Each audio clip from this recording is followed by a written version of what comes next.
1, 2. Hey, Syntysche. I'm good. I'll Can be I have coming more through. Syntysche in the monitor, Josh? Testing 1, 2. Just so I can Testing speed up 1, what 2, she's 3. saying. Do you hear now? Testing 1, No. 2, 3. I'm hearing me. Testing 1, 2, 3, 4. Testing 1, 2, 3, 4, 5. Still no change in Syntysche. Welcome to my microphone and it coming through the monitors.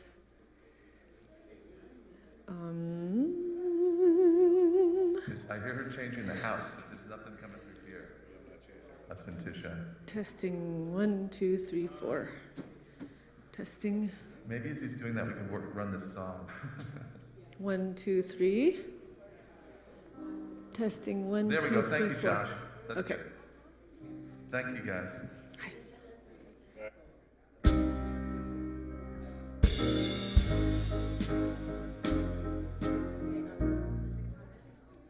Okay.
Thank you, Ben. Very good. Good morning, everyone. Well, it's been an interesting week for me. Have you had a bad week? Anybody else had a bad week? Okay. Yeah, it's one of those weeks, and I've had to call upon my deepest spiritual awareness to get through. My internet went off at the house about a week and a half ago.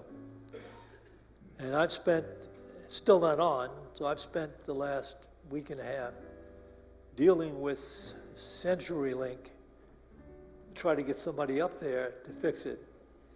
So it's been one of those weeks, and without the internet at my house, it really puts me behind on all the different things that I have to get done. So I'm not here complaining to you. I'm just demonstrating that I still have my peace in spite of things that don't go according to the way I'd like them to go. Is there anybody here from another unity today? Anybody here for the first time?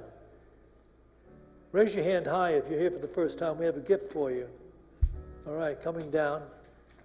All right.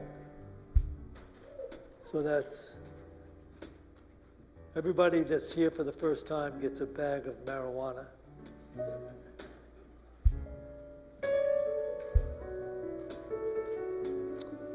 Okay.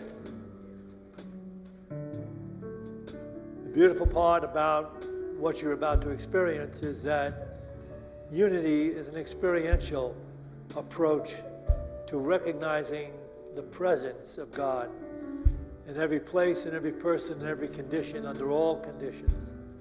And today, you are really going to love Syntysche's talk.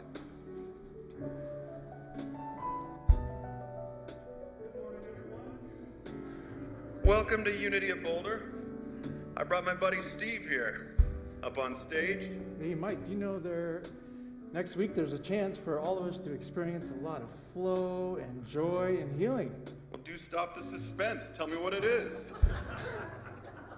It's called Spirit in Motion, and it's an ecstatic dance practice after the service next Sunday.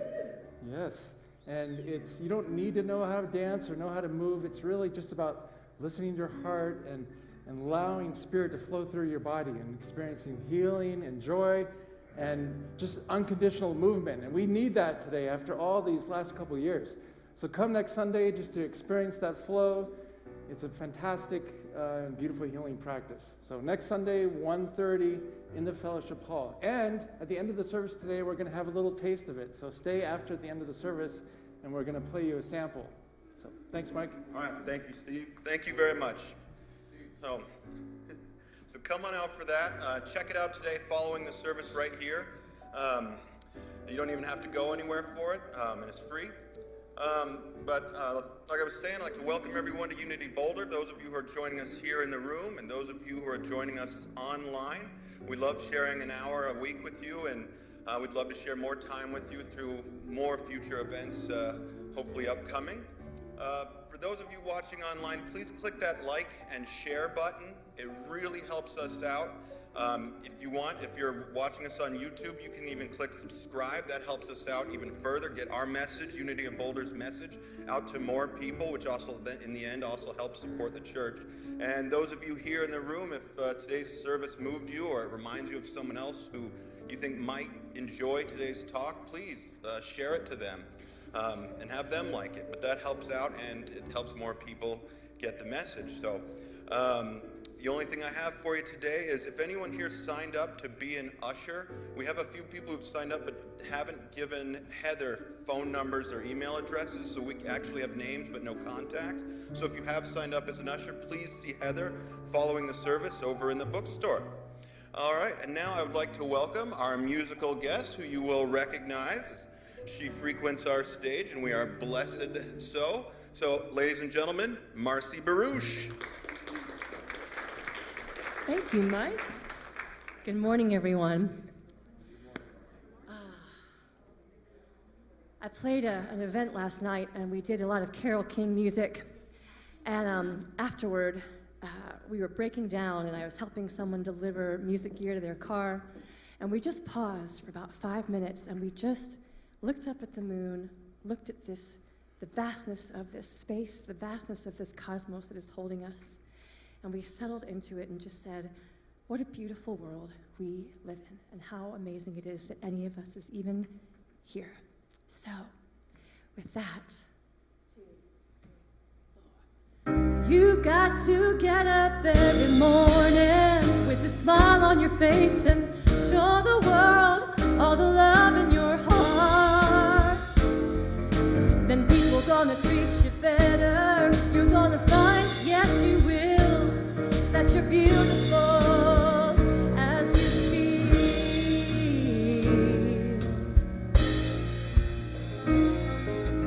Waiting at the station with the workday wind blowing, I've got nothing to do but watch the passers-by.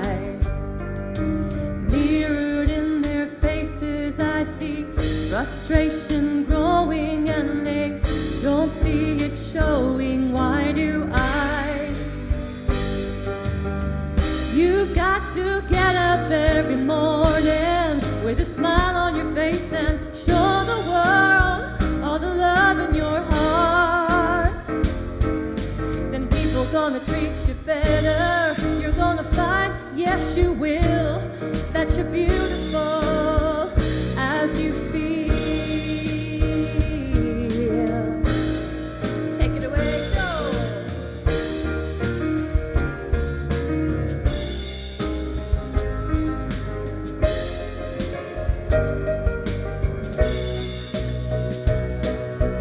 I have often asked myself the reason for the sadness in a world where tears are just a lullaby. If there's any answer, maybe love can end the madness, maybe not. Oh, but we can surely try. Oh, you've got to get up every morning with a smile on your face and show the world all the love in your heart. Then people gonna treat you better. You're gonna find, yes you will, that you're beautiful. You're beautiful. You're beautiful as you feel.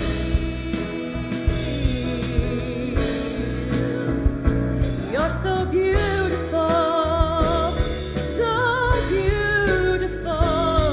You're so beautiful. Oh, then people gonna treat you better. You're gonna find, yes you will, that you're beautiful. You're beautiful. You're beautiful as you feel.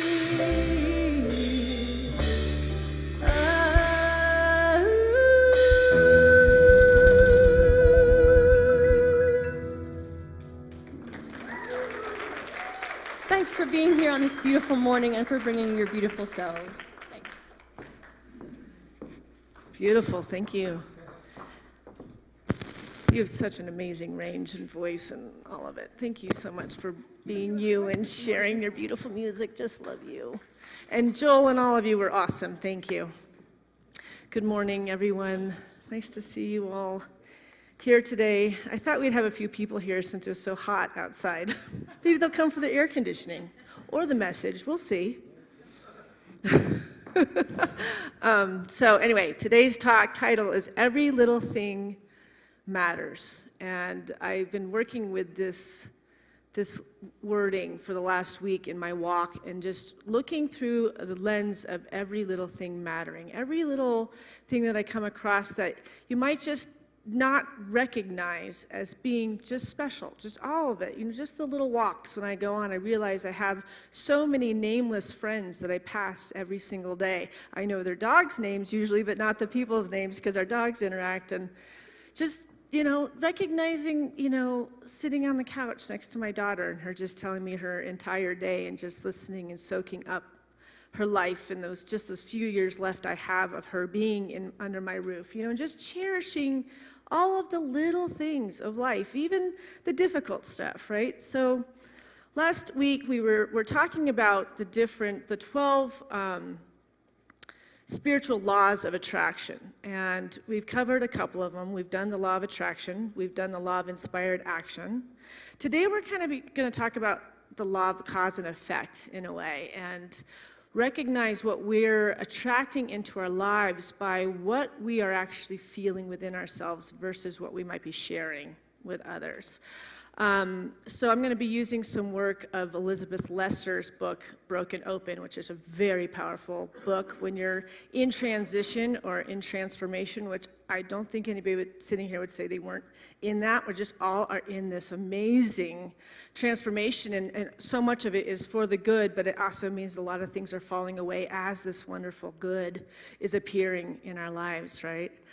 So I was talking about the fact of sitting with my child. My oldest child came home from Italy yesterday, so I got to have breakfast with her, with all my children and my parents, and it just felt like everything was right in the world in that moment. You know, when all your children are landed in the same space as you, there's some sort of peace that I felt. Even though she's 25, I know she'll go back to Europe probably in the next few months. She's quite the traveler in her work and all that, but just to be able to soak up her just talking to my mom and dad and just seeing the light that's emitted from her adventures, and everything really does matter. No matter what is going wrong in my life in other areas, there's always so much to be grateful for. And so it's really that cause. What are we giving that's attracting the things that are happening in our life? So appreciating the simplest things, like sleeping next to your partner each night, or appreciating that you would like to have a partner to sleep with each night, right? To the giggles of your child across the room while you're knee-deep cleaning a toilet, right? How can we get to that place where, you know, there's always something kind of really light and sparkly, even though we're in the midst of the things that we really kind of dread. And in the Bible it says, "This is the day that the Lord has made. Let us rejoice and be glad in it." And it says this in Psalms 118:24. So today, I really just want to have a collective heart-opening experience with all of you, allowing the transformation that is taking place in all of our lives to come easily and unfold just the way that God has planned it for us, right? So last week, we were talking about the process of forgiveness, and I'm going to take that even a little deeper this week. I shared a slide last week, and it said this: hurt people hurt people. Free people free people. Healed people heal people. And it would be interesting for you to take, note in the different areas of life where you are. We might be a different version. We might be something different when we're responding to work. We might be a different version when we're responding to our children. We might be a different version when we're out in a march of some kind, or we're standing up for something that we believe in. So how can we get to the point where we're free and healed people, so that we may be the conduit of the peace and the love that we want to see in this world? So it's really important for us to get to a place where we can heal that divided part of ourselves, the duality part of ourselves that knows that we're a perfect child of God, but are still not acting like we are a perfect child of God, probably because of some sort of force that talked us out of that perfection. So I read this last week, and it says, "I acknowledge any of the ways, no matter how often or infrequent, I treat myself and others the way I have been mistreated." I acknowledge any of the ways, no matter how often or infrequent, I treat myself and others the way I have been mistreated. And in order for me to break the cycle of neglect, I allow myself to be forgiven. I can say that I forgive myself if I can go there, but saying I forgive myself is often how the ego tries to be in charge of forgiveness. When I say I allow myself to be forgiven, I'm inviting the universe to work through me, allowing the higher force, the higher power, the higher light and higher consciousness that I am to do the forgiving for me. And it's not showing us to forgive the person that trespassed against us or said the things that made us feel that we were less than perfect. because it's a relationship between spirit and I. It's between the great mystery and I. The forgiveness process is saying, I acknowledge that I'm holding this person hostage that I believe has taken my good away from me. And I am forgiving myself for holding this disdain in this world, which is affecting that being, even though we want to blame them. There's nothing outside of ourselves. Everything that's healed comes from within. So it's speaking the forgiveness that I'm still holding myself hostage of something that no longer exists, that's something that lives from the past, that I still blame for my good still not being here in the midst of me. And this is not easy. This is the work. This is really advanced levels of going into our freedom. How we really become free people that eventually become healed people. Every little thing matters, because once we can recognize that because we're harboring something that somebody told us or did to us or took our joy away, we are unconsciously holding a bias for our own healing. We are unconsciously holding a bias against our own abundance. We're unconsciously holding a bias against a possibility of attracting more money, more good, more health, more everything. Because we're still making something outside of ourselves wrong. And if we are all children of God, then even in the mistakes of everyone that's come into our presence, they are also children of God. So we're adding unto the negativity of this world as we look upon this negativity and make others wrong when we still have things in us that are not perfect. Elizabeth Lester says it this way, and I'm going to break this down for you guys in a little bit. How strange that the nature of life is change, yet the nature of human beings is to resist change. And how ironic that the difficult times we fear might ruin us are the very ones that can break us open and help us blossom into who we were meant to be. Into who we were meant to be. And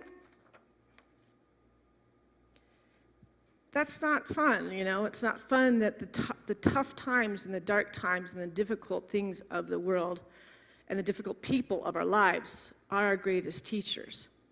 But they also can feel like our greatest torturers, too. Right? We've all been in relationships that probably have been very, very unhealthy in our lives, and you know what that's like, to live in a place where you cannot be in your wholeness or speak your truth or live in those places. And so that's why you don't have to speak to this person. You're just speaking to God, that you're giving energy to that, because we can come into our wholeness, to our healthfulness, to our love of thyself, which is the love of God in us, when we can finally let go of the past and come into the present power of the living Christ as us, right? So when you think about the spiritual laws of the universe, your mind may go straight to the law of attraction. And all of these laws come back to the law of attraction. They're just different avenues towards creating more and more possibilities of attracting our good. However, it turns out that there is a whole network of interconnected spiritual laws that can impact every aspect of your life. Even better, although these laws can be used to assist in law of attraction work, you don't need to be working on any particular manifestation goal to benefit here. Often discussed with reference to the healing practice of Ho'oponopono. Has anybody ever heard of that? Ho'oponopono? The 12 spiritual laws of the universe each teach you something unique about well-being, happiness, and success.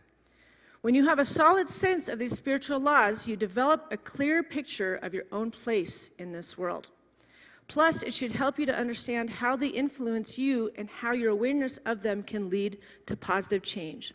So today I'm going to talk about Ho'oponopono, which is an ancient Hawaiian spiritual practice that involves learning to heal all things by accepting total responsibility for everything that surrounds us. Confession, repentance, and reconciliation. This isn't towards God, like confessing to God. It's all an internal process. But total responsibility is the goal. And I wanted to share this short video to break down how it works. Tell me about this Hawaiian practice that you go through. And it involves, I believe, repeating a set of kind of 4 mantras in your mind. Tell me a bit about it, because it's interesting. Oh, it's fascinating, and we need a lot more time to talk about it. I wrote 2 books about it, Zero Limits, and 10 years later I wrote At Zero. This book has changed millions of lives. It's the true story of a therapist who helped heal an entire ward of mentally ill criminals by using this Hawaiian process called Ho'oponopono. Now, you don't need to remember Ho'oponopono, but I'll tell you how simple it is. There's 4 statements. And what the therapist was doing, he was working at a hospital for the mentally insane. These people were shackled and sedated because they were so dangerous. They were murderers, they were rapists, they were violent. The hospital couldn't keep staff, it couldn't keep doctors. In a desperate attempt to get a doctor on call, they found this Hawaiian therapist who said, well, I'll go and I'll be there as your therapist and you'll satisfy your state requirements, but I'm not going to do traditional therapy. I'm going to do Ho'oponopono. So he started doing Ho'oponopono, these 4 phrases, and as he did it, those patients got better. They didn't have to be shackled. They didn't have to be sedated. In a few months, they started to be released, being pronounced as healed and whole. In 4 years, that ward was closed. I researched this. I interviewed him. I wrote Zero Limits, which is the story about this. I did seminars with the therapist. And the 4 phrases are so simple. He is saying these 4 phrases inside himself to his connection to the universe, to God, to the divine, to Gaia, whatever you want to call that higher power. We all have different words. I call it the great mystery or the great something. And he's saying inside himself, I love you, I'm sorry, please forgive me, and thank you. I love you, I'm sorry, please forgive me, thank you. That's all. So what's happening? When he was looking at the charts of these criminals, he's looking at their charts, he's not looking at the criminals. He's looking at their charts, he's feeling emotions. He's feeling embarrassed, rage, anger, guilt, any number of different things. He wants to clear those emotions. He's not trying to heal the patient. The patient is triggering emotions in him.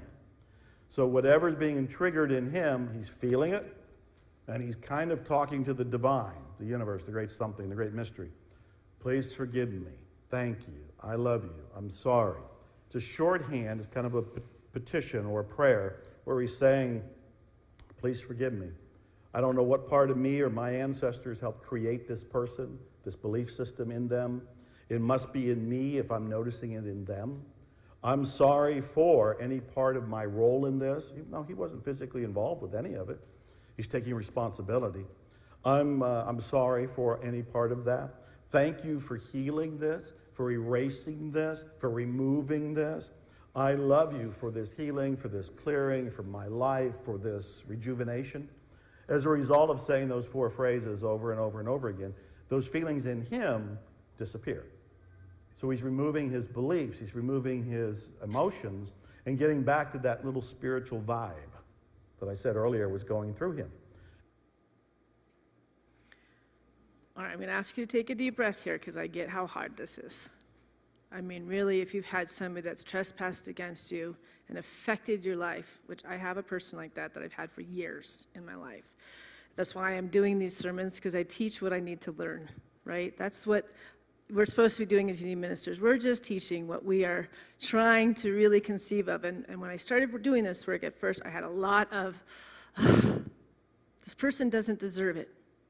This person doesn't deserve for me to say that I'm sorry, that I forgive you, that I love you, or forgive me and I love you, right? But as you work with it, you start to understand that when we're talking about being divine in nature, it takes us out of this interaction that we're having with this person. We're keeping the negativity alive by still putting memories even out there, even if we haven't seen the person in 20 years, right? Even if this person just has a life form in us, because we still think of how we were a victim of something about that situation or a heartbreak. To be able to now see when it comes up, when we're triggered by something in our life right now that somehow is bringing up this conversation, we can now head into these affirmations, and we're giving it to the great mystery. We're giving it to God. We're giving it to Source. Whatever word makes you feel hugged and loved, none of the words matter. They all the paths lead to God, lead to good, right? So you have to accept total responsibility for what you are noticing. When you are looking outside at your political party or another party and blaming them for everything. I know a lot of people are going through that right now, right? That doesn't work with ho'oponopono. We have to take full responsibility and say, some part of me helped create this. Because otherwise we wouldn't be triggered by it. When we see something doing something so wrong that we feel is so far from us, the reason why we're triggered is because it's in us too, somewhere. That's hard for us to accept. But you wouldn't be bothered by something outside because we see ourselves in the people that really bother us. So that's why we have to take to task what we are bringing to this world. And we look at this political situation and we say, I love you, I'm sorry, thank you. Please heal it, please clear it, please heal it, so that we're not adding unto the discomfort or the discord of this world. That's what we're talking about every single week. How do we add unto the healing that we're all seeking? We have to take a very big look at ourselves. In the Bible it says, why do you always point out the speck in somebody else's eye when you have a log jam in your own? Why do we do that? Because we don't want to face self. We don't want to face those dark places, those hidden shadowed areas, and that's what we were talking about last week. But in order for us to move into the healed healer, we have to heal. And we have to take responsibility for our part. So, like a therapist will say to you, have you noticed when there is a problem, you are there? You are the one that's there, meaning you are the common denominator. You are participating in this problem knowingly. You take responsibility for it even without knowing how you were responsible. That's okay to not know how you're responsible, but doing this work with the mystery. Letting it go, because this is powerful. This is taking full responsibility for your life with God, right? I was listening to Christian radio today. I like Hillsong music and stuff when I'm coming in here, and I know it's, speaking to a God outside of ourselves and the Jesus stuff, but I can look past it and always hear spirit and how it wrote the music through these people. And the DJ in between goes, quit wondering what Jesus is trying to do for you. You're not supposed to be a partner with Jesus. You're supposed to be a follower of Jesus. And I was like, all right, I'm changing the station. I can't. You have to just not know where you're going with your life, and just Jesus will take you as long as you're just like, okay, Jesus will appear. That's not what unity is. We are the co-pilot. We are the ascension. We are ascending into that which is the Christ ideal, the Christ consciousness in action here, right? So you take responsibility for it. You say, okay, I see that I'm not getting along with your brother, your father, your sister, your boss, right? And you realize it's triggering you. And yet, when you realize it, it's all inside ourselves. The sister, the brother, the aunt, the whatever, doesn't know that you're going through this inner turmoil where you're just repeating the story over and over again, and you're just lowering and lowering and lowering your spiritual frequencies. And now you're just part of the fear and the lack that we're seeing in the world that we're so angry about. When you have this prayerful thing you can do to take full responsibility for your life. So this is how it goes. I love you. I'm sorry. Please forgive me. Thank you. So it's like bringing to mind the person or situation or difficult. Bring that into your mind's eye right now. And feel how you react when you see this person in your mind's eye and you say those words. I saw a few bodies go like this.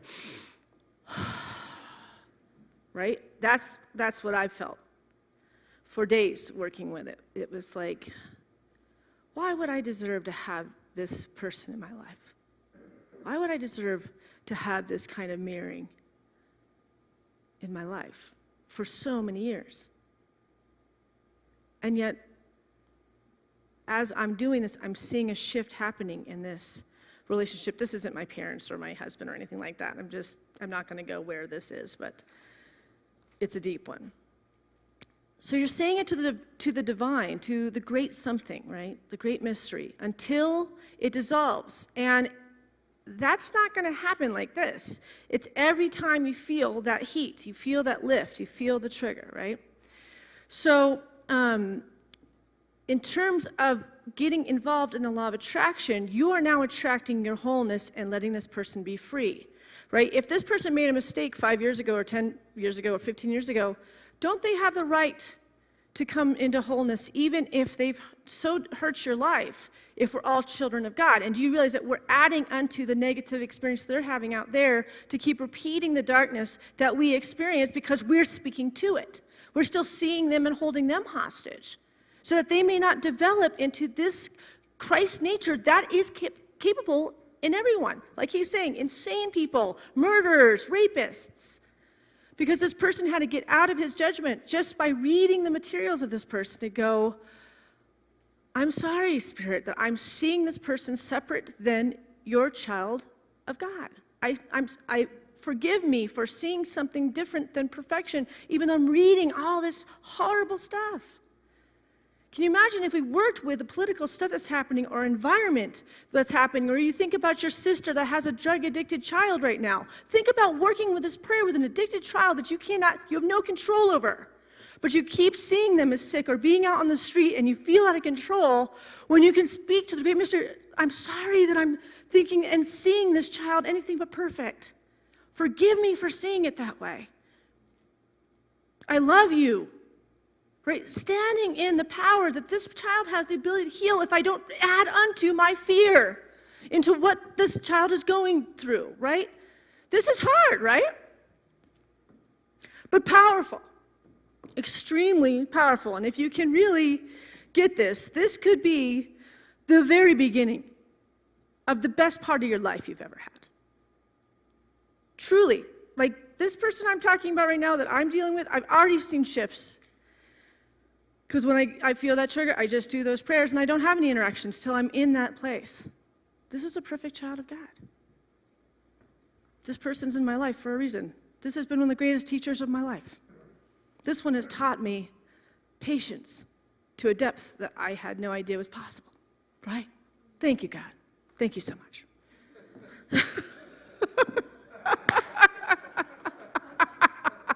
It's okay to be a little sarcastic until you believe it.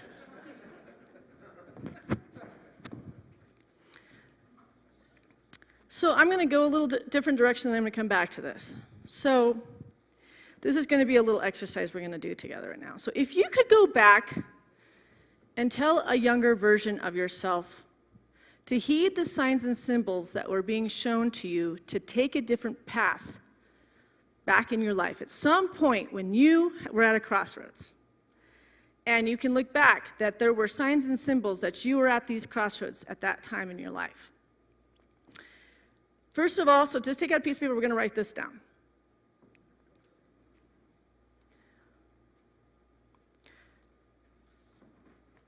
When you were at a crossroads and you were given signs and symbols at that moment to heed, to change direction, and if you did or if you didn't, but you remember when time stopped and showed you this is your chance.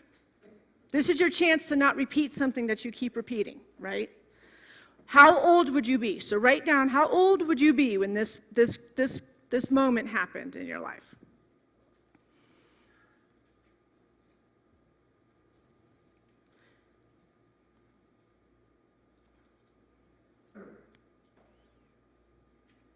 And I don't ask you this as a means to look back and regret a decision that you made that affected a great part of your life. Not in the best way, though, probably. But for clarity about how Spirit is so profound and inserts itself to clarify what to do in any given situation, right? So that we can see it now.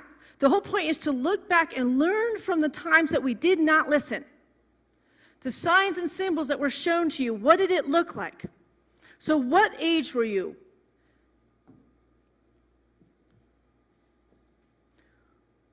What would you say to that younger self, this might be a week ago. You can talk to yourself last week too. Were you offered the advice at that age that you understand now, right? Like you were shown and offered the advice at that age, but you did not listen. And probably carried on down a road that was longer in difficulty than it needed to be, right? I'm just pointing this out so that now we don't do that now. We listen, we heed to the symbols and the signs of Spirit showing us now. And we stop moving from fear, but we move from faith and knowing that Spirit is trying to transform all of our lives quickly. But the old us might have taken a while and have taken some turns like this to get here, but you're here now. This is our chance to do it right, to not have to take the wrong directions so that we find ourselves out in the desert once again. We want to find the point at which we are being transformed to, right? So honoring the signs and symbols. Did Spirit give you the advice that you would have given yourself back then from what you know now? And if you were given the kind of signs and symbols now, would you be brave enough to move forward and listen to them versus falling back on the autopilot of how you've reacted to life your whole life? See, this is why we have to heal the things from the past, because that's brokenness, and that's how we answer in brokenness, so we keep repeating the same mistakes. When we get into wholeness and realize nobody can take our good, nobody can hurt us, nobody can make us afraid because we are perfect now, when we live from that, then true transformation happens and the gates are opened unto us. But we have to take the time to be with self and know ourselves. Know thyself is the greatest virtue spiritually that there is. And then to love thyself. So when you look back, you aren't going to look for stock tips, sports scores, or lottery numbers. Forget using this for personal gains or a competitive edge. You don't have to make it about mistakes you think you made. It doesn't have to be about avoiding something heavy. What in this moment do you know about yourself, how you navigate your life and your relationships, including the most important relationship, your relationship with Spirit, that you wish you knew when you were younger? What would have made the biggest difference? Write that down. What would have made the biggest difference if you had known what you know now then? What would have shifted? How would that have played out?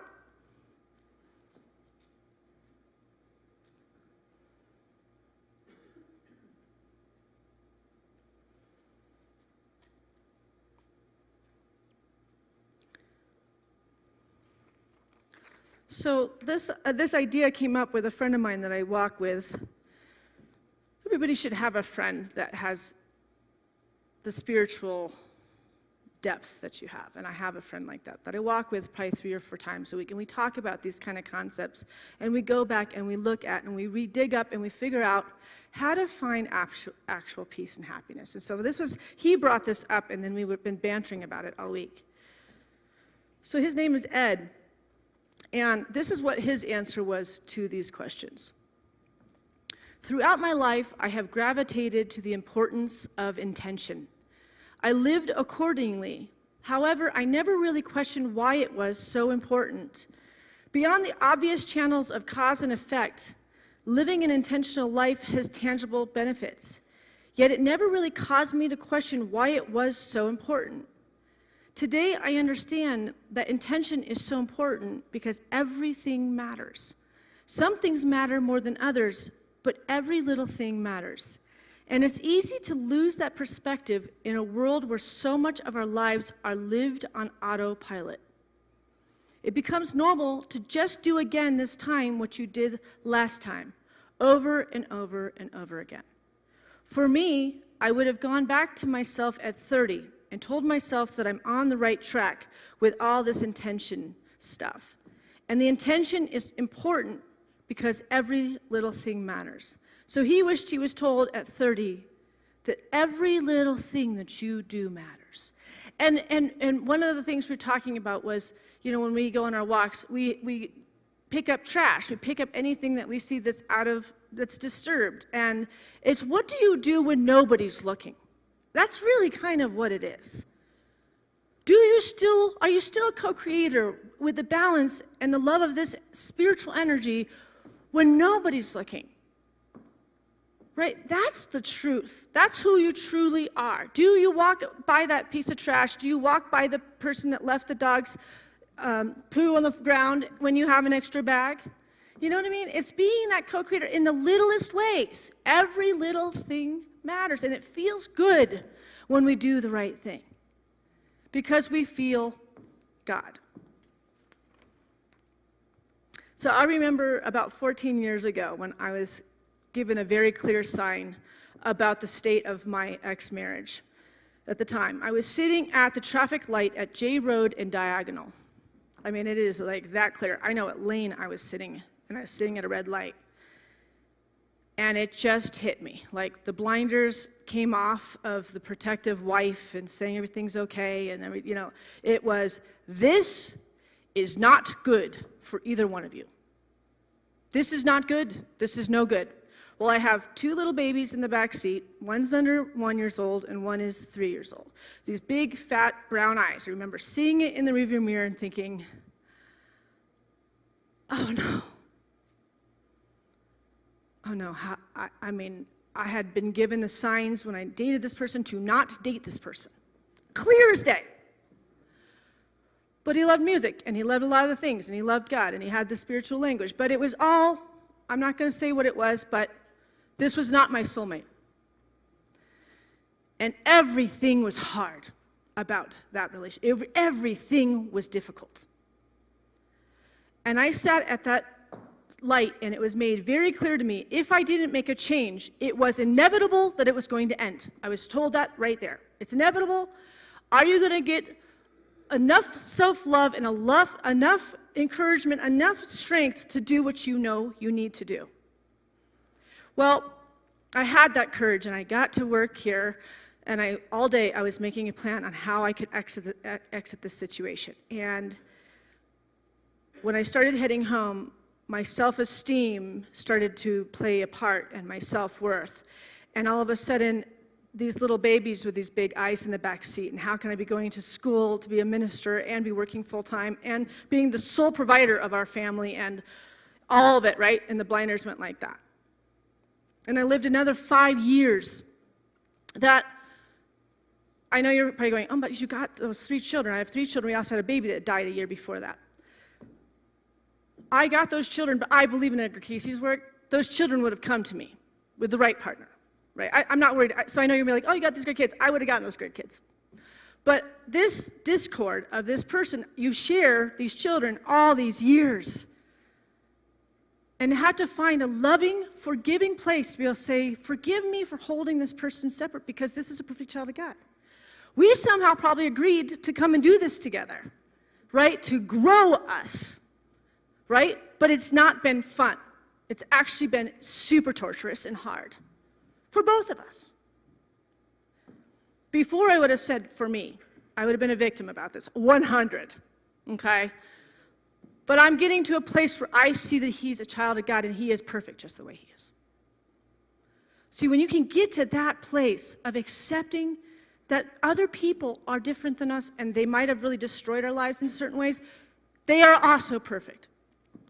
And I can let myself off that runaway train that believes that there's something wrong with this person that affected my life. I can claim my divinity. So if I heeded the signs and symbols originally, I wouldn't have had this 15-year, 16-year journey. So in Broken Open, it says it this way: if you have spent a long time on the surface of your life, you will begin to hear a knock at the door in the night. You may already know what that knock sounds like. It sounds as if someone you don't want to see has come for a visit. It sounds like someone who wants to do us harm. But pay closer attention. Perhaps you've been turning angels away from your door. Perhaps the dangerous desires, the sleeping giants in the basement of your life, are really angels come to deliver you from your shrunken dreams and your anxious self-doubts. This is so important right here. The sleeping giants in the basement of your life are really angels come to deliver you from your shrunken dreams and your anxious self-doubts. That was me at that time. I just wasn't ready to listen to it, right? Good stuff, right? So when you feel chronically confused or stuck or enraged or afraid, you can be sure that sleeping giants are rumbling under the surface of your life. They want to awaken you. Soon they will be knocking at the door. You are welcome to turn them away. You can spend a lifetime turning them away and going back to sleep. Or you can open the door and admit them. The sleeping giants and strange angels may bring with them risky advice. If you listen, your life will change. You will certainly change. If you turn a deaf ear, you will stay the same. It's up to you. So do you get the point of my sermon today, what we're talking about here? Because we're getting the signs and symbols right now in like crazy quick timing right now, because Spirit's here with us, right? There's so much change going on, but Spirit's like, right, I'm here. I am here protecting you. I am guiding you. I am whispering in your dreams. I am walking you through. I'm leading you to the work you're supposed to be in. I am leading the people that are supposed to cross your path. But if you're still being deaf and not listening to that giant thing that's talking to you in the middle of the night, then you aren't seeing it. The blinders are on because you don't want to know the truth. Or do you want to know the truth that will set you free? Are you giving the power to the ills of your past, or are you giving the power to the divine nature as you? Discovering the power that is within you. So I want to just take us into a quick meditation, and we're just going to work this Ho'oponopono a little bit.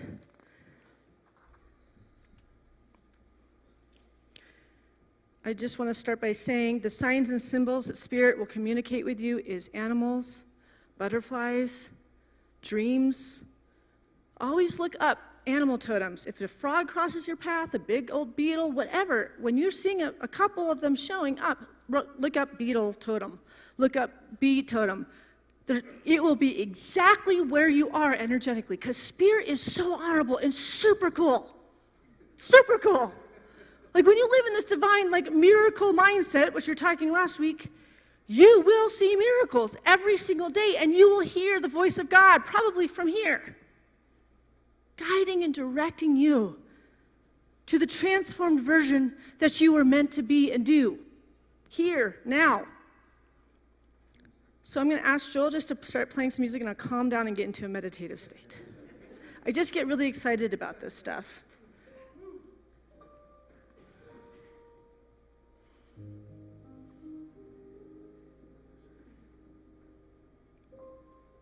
So let's just take a deep breath in through our nose and out with our mouth without. Oh, that feels so good. And again. And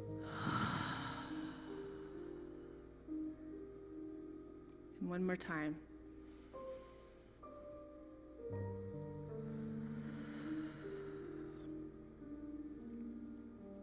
Let's face it. Our lives unfold based on how we think. The good news is that if we think the right thoughts, then life unfolds accordingly. The bad news is that if we think the wrong thoughts, then life unfolds accordingly. Becoming aware of our thoughts is one of the most difficult things we can do. Because the mind, left to its own devices, is like a drunken monkey sometimes, randomly jumping from one thought to the next. One thought makes us happy, another makes us sad, another thought starts us worrying about something that only might happen. It is pretty crazy sometimes. Do you know what your next thought is going to be? Probably not. It just shows up. The good news is that whenever you are having difficult thoughts that are non-productive and stressful, it is time to replace it with high-frequency thoughts and happier energy. The practice of Ho'oponopono will do just that. And the good news is that you can do it in just 4 steps.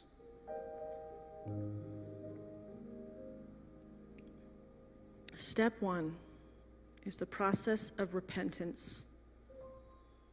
Just say, I'm sorry. The first step is to realize that you are responsible for everything in your mind, even if it seems to be outside of you. When I read about all the heartache and destruction in the world and take responsibility for becoming aware of that reality in my own consciousness, I am very sorry. This realization can be difficult to accept. But just by saying, I'm sorry, that's it. It is even more power to say it more clearly. I realize that I am responsible for this issue in my life, and I feel remorse that my consciousness has allowed this.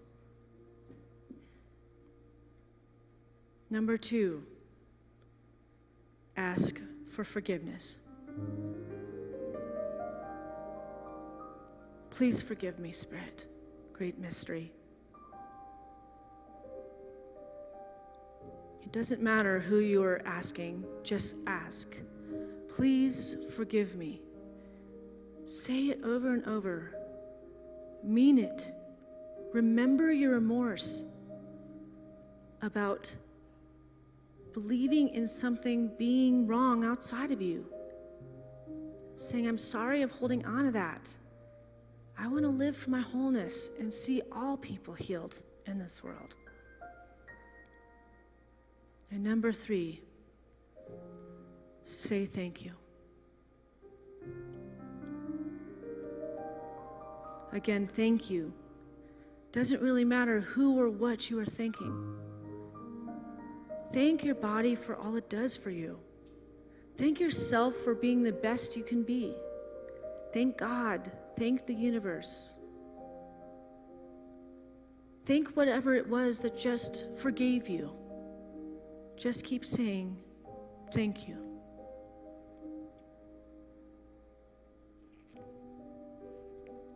And now we just say, I love you, Spirit.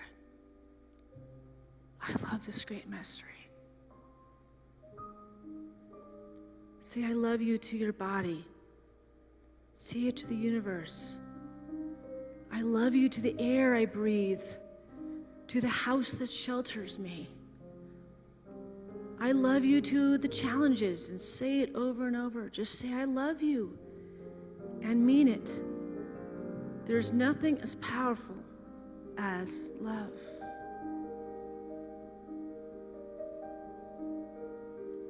And so we're just going to come back into this room, bringing our hands together in a prayer form in our chests.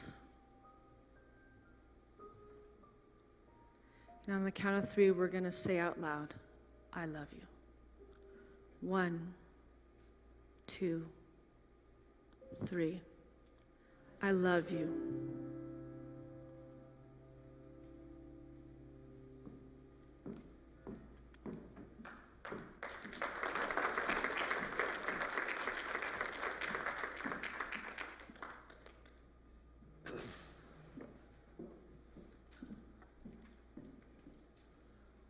Well, we've received another insightful, beautiful talk, something that we can take with us and put to work in our lives. Who could ask more for life? That's a beautiful opportunity we have, that we can change our minds, and by so doing, we can change our lives. And we have this beautiful opportunity with these how-to ways of doing it. This is phenomenal. So we're grateful. I'd like to say to all of you that are watching on screen, you can donate to Unity of Boulder in these fashions, as you see up here on the screen. And you can scroll down to where it says donate, or you can donate that way. Right now, we're going to take an offering for Unity of Boulder.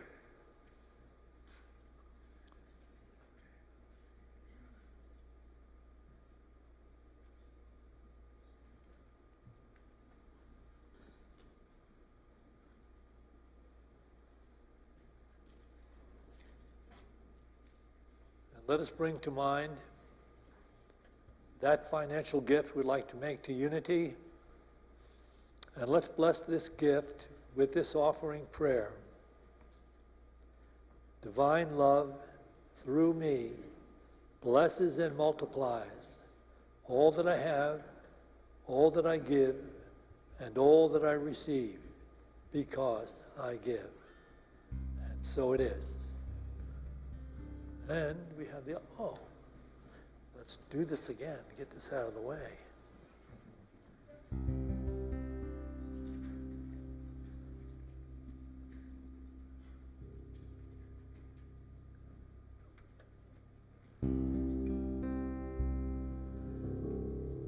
Oh, seek ye first. Oh, seek ye first.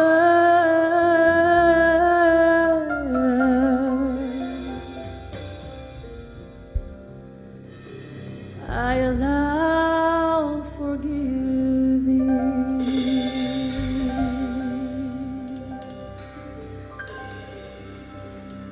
I allow what is already forgiven.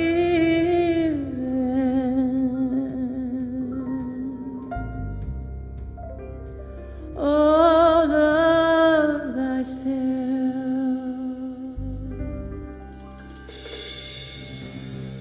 Can I love and know thyself?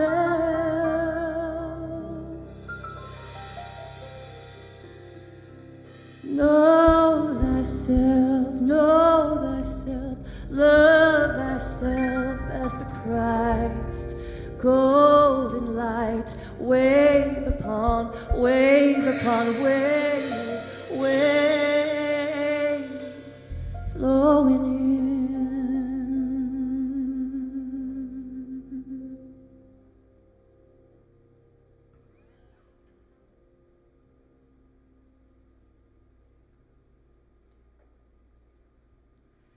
We are walking each other home, drawn by the pool of love. We are walking each other home, and we're drawn by the pool of love.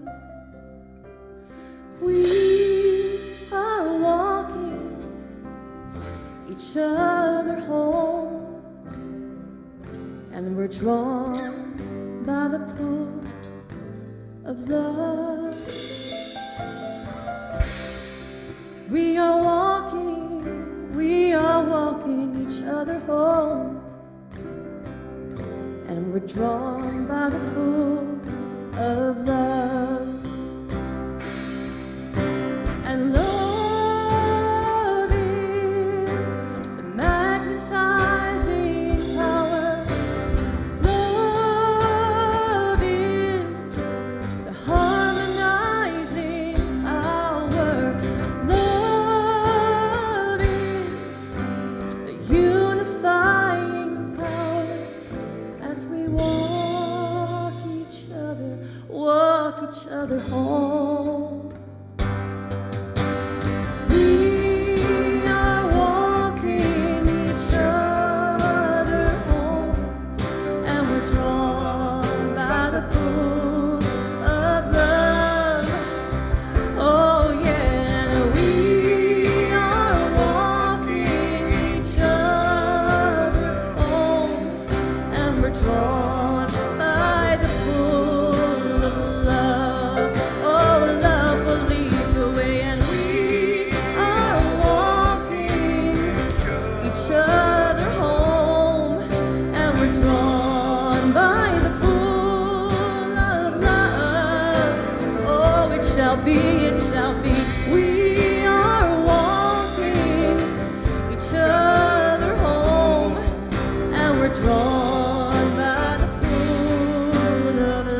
drawn by the pull of love. Know thyself, love thyself.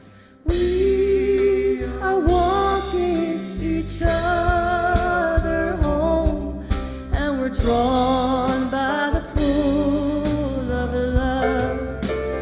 Feel this in one another. We are walking each other home, and we're drawn by the pull of love. Oh, we are walking each other home, and we're drawn by the pull of love. And love is the magnetizing power. Love is the harmonizing power. Oh, love is unifying power as we walk each other home. Walk each other home.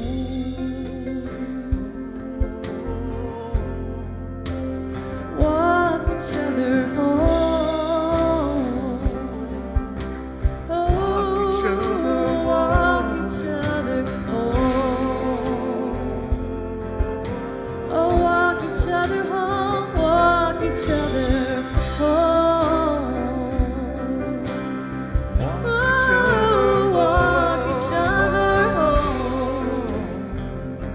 Oh, now, walk each other home. It is whole now, it is golden now, it is Christ now. Oh, home, walk each other home. Walk each other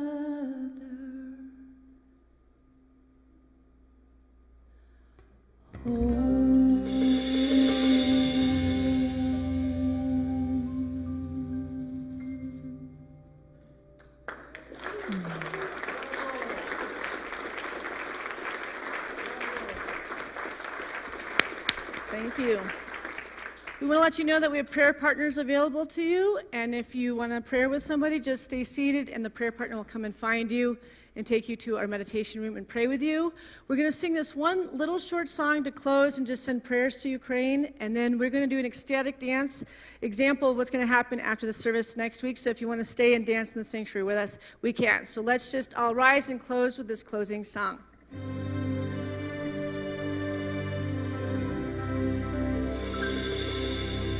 Save my soul, oh God of all the nations,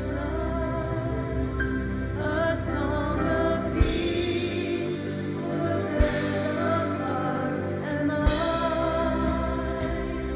This is my heart, the country where my heart is.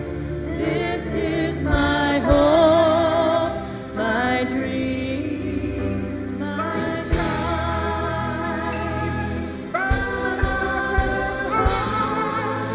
In other lands are beating with hope and dreams the same as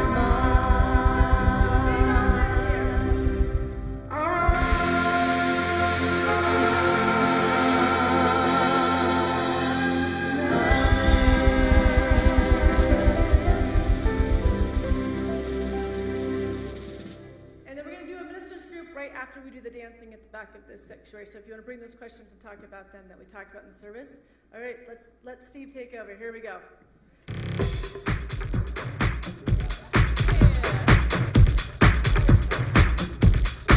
Spirit flows through your body. Let's do it.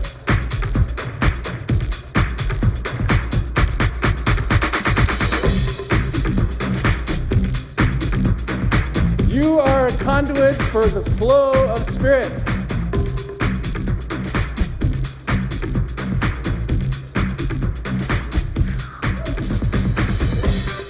Let your heart guide your arms and your legs. Just, whoa.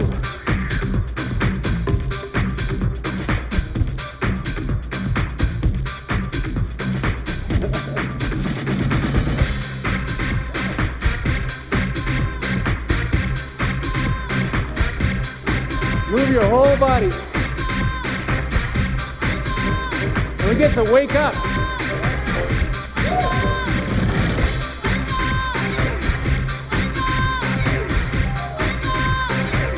Shake it off. The world needs to wake up.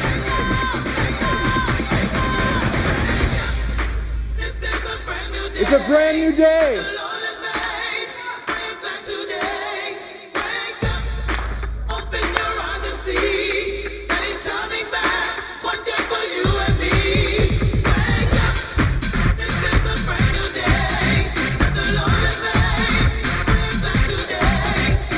Take your leg, woo! Open your eyes and see that he's coming back. One day for you and me.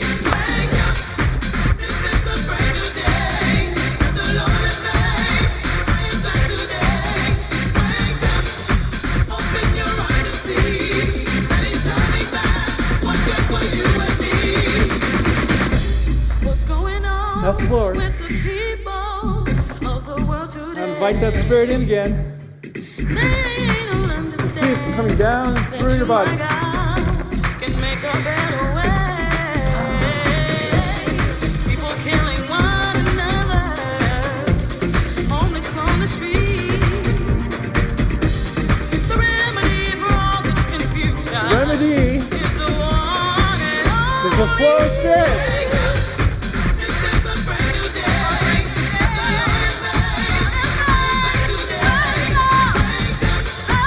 Open your eyes and see that he's coming back. One day for you and me.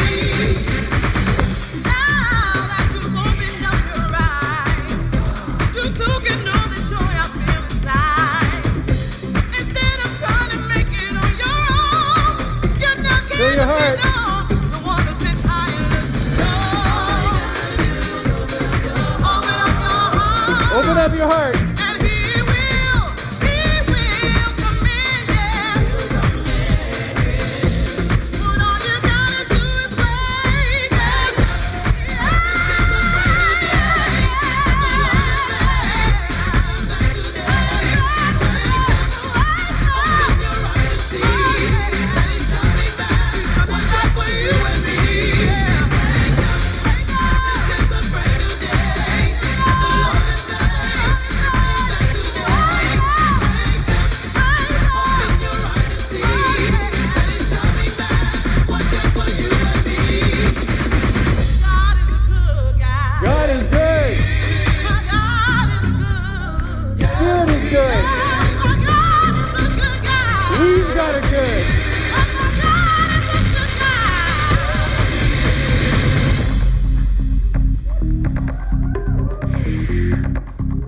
All right, what's going on in your heart? Listen. Okay, stick on.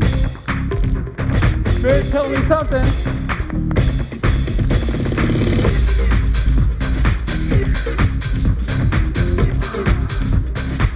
Are you imagining the flow through your body? Come on.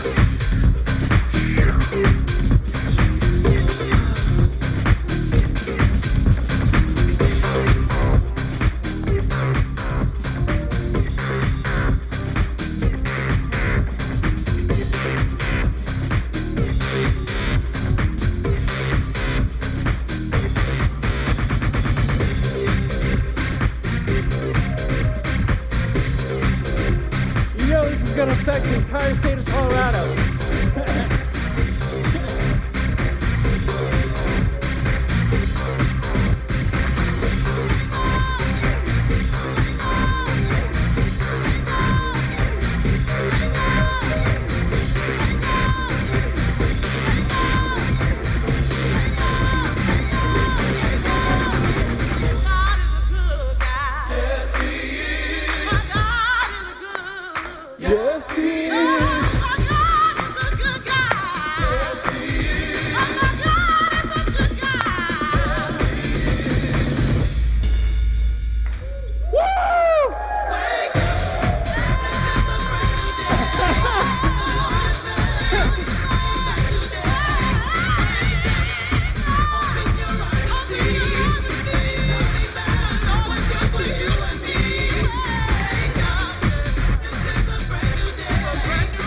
Hope to see you all next Sunday.